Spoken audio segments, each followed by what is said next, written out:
All the most successful groups of people throughout time have had a mastermind group. Think about King Arthur and the Knights of the Round Table. You think about my group people, the funnel hackers, like the Illuminati.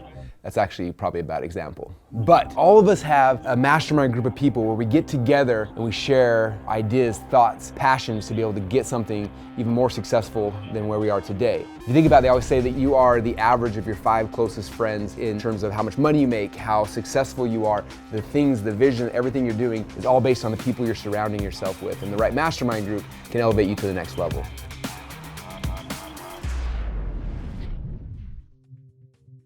So why should you have a mastermind group? And if you do have one, how do you actually run it? Well, with my mastermind group, the way it works, we get together twice a year and it gives us a chance to hold each other accountable. Every time before the next meeting happens, everybody's so excited to get stuff done that they promised they'd do last time because they don't want to disappoint the rest of the group. Number 2, it gives you foresight and vision of what to do next. It's kind of like Wayne Gretzky. He said that the reason why he was so good is not because he knew how to find the goal, it's because he knew where the puck was going. Because he knew where it was going, he's able to get there before everybody else. And the same thing's true in the mastermind group. You figure out the vision of where you're all going collectively and you get there before everybody else. Other amazing benefits are you get some amazing collaborations. Your best partners are typically inside of your mastermind groups. One of my favorite things is it's actually the best way to learn. It's way better than our traditional education system. Here I'm learning from people who are in the weeds doing it every single day as opposed to people that read theory about it in a book. And now I want to tell you about how I created mine so that you get some insights on how you can create yours as well.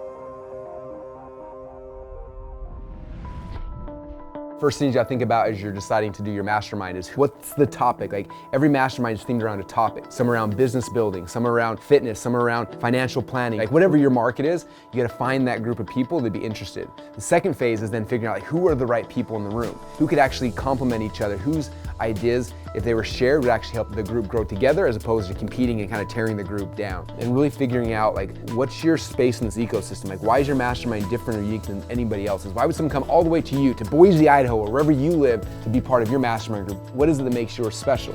Mine's called the Inner Circle, and what makes ours special is we're the only mastermind group that specializes in sales funnels and using sales funnels to grow your companies. And so that niche inside of all business building is what makes ours unique and makes ours different. You gotta figure out for yourself what makes yours different, and that's what's gonna get the right people to come to you and be attracted into your group. Another example is my friend Stu. He's got a huge mastermind group teaching people how to run membership sites.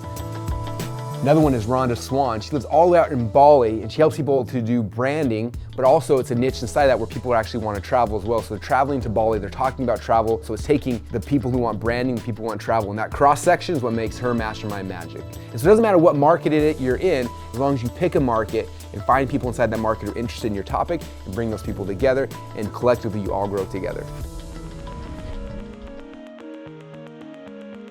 All right, now one of the most important things when you're building your mastermind is how you get the groups. The first thing is you have to run people through an application. If you let everybody in, you have no idea what kind of crazy people can get into your room and destroy the whole group from the inside out.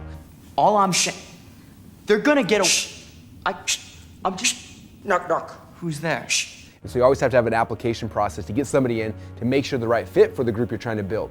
Number 2 is when somebody's in there, you have to be protective of your family, of the group you are building. Multiple times I've had to kick people out because they weren't willing to share or they were takers and not serving the group as a whole. And so you have to be willing and okay with actually kicking people out and giving them their money back. And number 3 is you have to cap how many people are inside of the group. As it started to grow, I decided I was gonna cap it off at 100 people, which was the smartest thing I did. 2 things happened. Number 1 is it kept people in. People didn't leave because the group was finite and they didn't wanna lose their spot. We call it inner circle for life. If they leave, they can never come back in. So if somebody's in, they're in. And the second thing is that as soon as the spots are filled up, no matter what happens, we do not sell more than our 100 spots. At that point, the group is locked out. And that way, it keeps the family atmosphere because as everybody keeps re-upping year in and year out, that family gets tighter and tighter, and everybody collectively as a whole, all their companies, all their businesses all grow together, and you see a bigger impact amongst the people you're serving when you cap it and keep everybody within, as opposed to having mastermind where new people are coming in and out every single week, every single month, and every single year.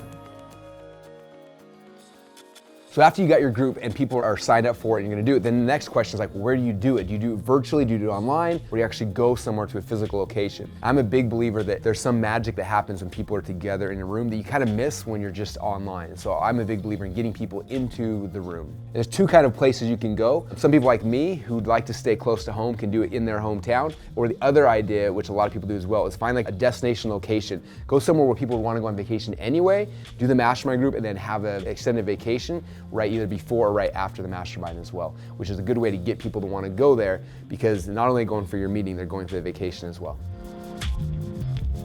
When people come in the room the very first time, we try not to just allow them to sit anywhere. Because they do that, they go sit by their friends and by the different relationships they already have. And when you're super comfortable, it's hard to be vulnerable. And so what we do is we actually set the room and we move around the seats. So you're not sitting next to people you're super comfortable with. You're sitting next to people who are new, so you can get to know them, you can talk about them, and it's the easiest way to start opening yourself up. And each day when you come back in, all the seats are mixed up again. So you're never sitting 2 days in a row next to the same person. And that way you get different perspectives and different insights than you would by hanging out with the same friends you know every single time. When they first come through the door, one of the things we give them, besides the swag that we have them put on, is a notebook. And it's always a new notebook that's completely blank from the very beginning. And the reason why we did that is after the first 2 or 3 years of giving out notebooks, we had one of our members, his name is Jamie Amos. He came on stage and he held up 3 or 4 of his notebooks he had. He said, I've been in the Mastermind group now for 2 years. I've been through 4 meetings. He said, every one of these notebooks I fill full of notes when I'm sitting in the room. He said, as I've gone home, every one of these has made me at least an extra $1 million. He said, this is $4 million of value right here in this hand. And he said, I'm excited to start filling out book number 5. And ever since then, we've always had a brand new, clean, clear notebook for everyone as soon as they come through the door, because their next $1 million idea is about to be put into that thing. And if they get it, they can take it home and they can execute on it.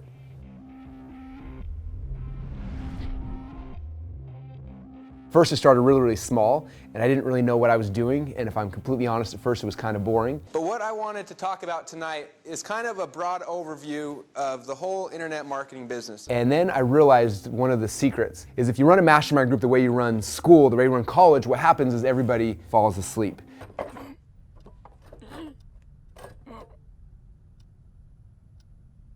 And so we decided, okay, we have to keep the energy up really, really high if we're gonna have a successful experience and people are gonna get the most out of it possible. So they come in the door, immediately they always get swag. When they come into the room, we have to have an ambiance and a feel that feels a little bit different. Because we want this to be like a marketing rave where people are learning, they're enjoying it, but they're not gonna fall asleep. So that's why we're consistently pumping oxygen into the room to make sure that everybody stays awake. That's not actually true, we don't do that. That'd be awesome. Between every single break, people don't sit, everyone stands up and they walk and they move. Momentum will move you forward. Momentum keeps your brain working and functioning at the highest level. If I'm gonna keep your energy high for 2 days, it can't be like school. It has to be a different, unique experience. It has to be more like a club than your homeroom. And the second layer is sound. If it's super quiet, it keeps the energy low. We gotta keep the energy high, again, just like you're in a dance club, so we have a DJ. Next, you have to have a whiteboard, but not any kind of whiteboard. It's gotta be a big whiteboard with big markers, so as you're doodling fast, people can see everything from the very back of the room. There's nothing worse than mic runners. Everyone's like waiting, and it slows the energy down. So we have the mics that you can actually throw across the room, keep the energy high, so the second someone's got a question, you can address it, they can ask the question, throw it back, and we keep the motion and keep the momentum moving forward the whole time. Then we have all of the energy drinks. These are essential because most entrepreneurs have ADD and we're not used to sitting in a classroom behind a desk. In fact, most of us struggled or we failed out of school. And so when we're sitting at a desk, it kind of stresses us out. And so we allow people to stand up to move. We let them drink energy drinks because we want nobody dozing off, feeling tired. We want to keep the energy level high the entire time. We also have energy gum. This stuff came from the military. If you chew that thing, you will never fall asleep. Next up, we always bring food in. Food that's very paleo, lots of meats, lots of vegetables to make sure that nobody slows down, both mentally or physically, as we're going throughout the day. All right, I'm gonna walk you through how we run our day here. When the meeting first begins, I usually get up at the very beginning and kind of go through some of the ground rules of how the whole game is gonna be played, because a lot of times there's new people coming in, so I explain how it's gonna work and kind of set the tone for the day. Welcome to Inner Circle, everybody! So excited to have you guys here today. Immediately after that, then I transitioned into the biggest takeaways that I've gotten since the last 6 months I've been here. As a facilitator, I want to make sure that I'm always bringing the best, the newest, the coolest stuff to share with them, stuff they wouldn't see anywhere else. They're not going to see it in a product course or online anywhere else. It's just the stuff that we're seeing behind the scenes, and I just open up the curtains. I give them everything that we're doing so they see exactly what we're doing so they can then take those things and implement them back in their business. So being the first isn't the key, but it's like understanding how to actually design and execute on a category. And when you do that and you become the category king, then it's almost impossible to beat you, right? Then we break down and we have each person gets a chance to get up on stage and talk about their business. So the way it begins is I grab the mic box and I scream their name at the top of the lungs. We get everybody to stand up and give them a huge round of applause so we can set the tone and the energy right. We then have their song start playing as they walk up on stage. Together for Mr. James P. Frill!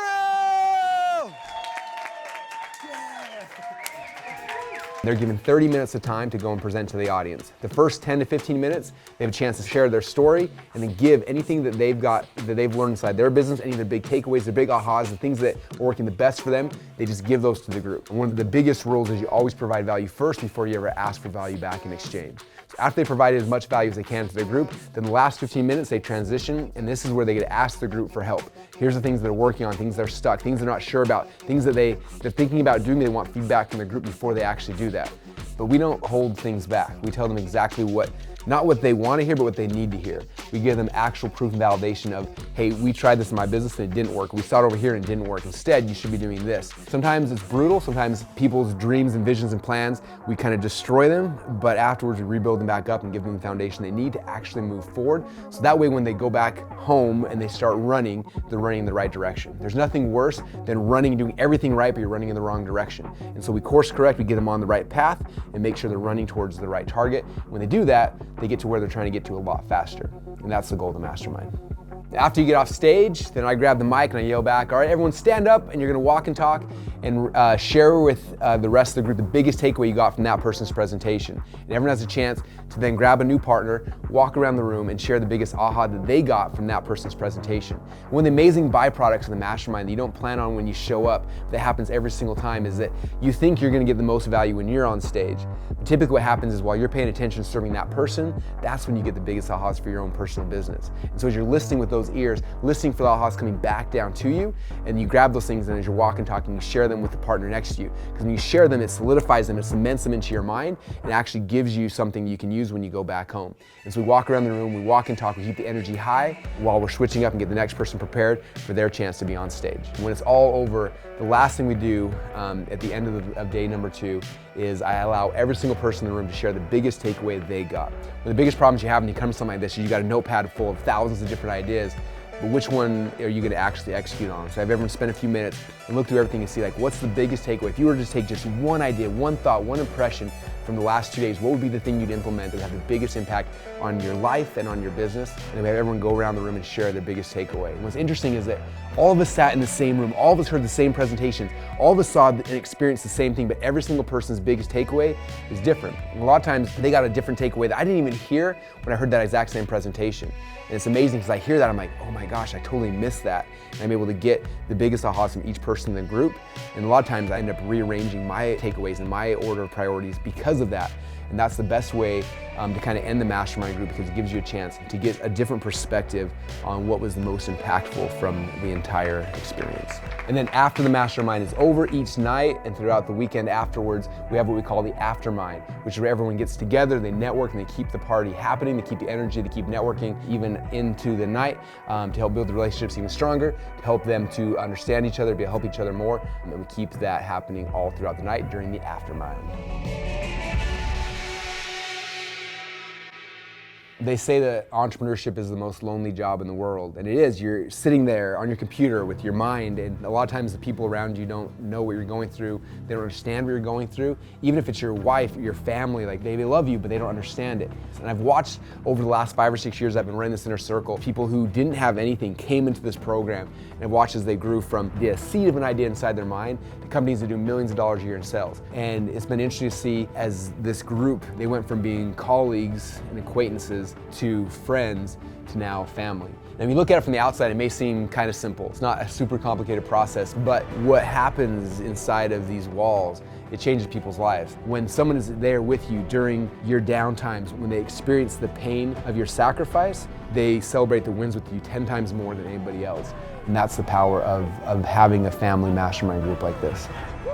So if you don't have a mastermind group yet, go and find one. Find your tribe, find your group of people you can connect with, you can grow with, you can serve together.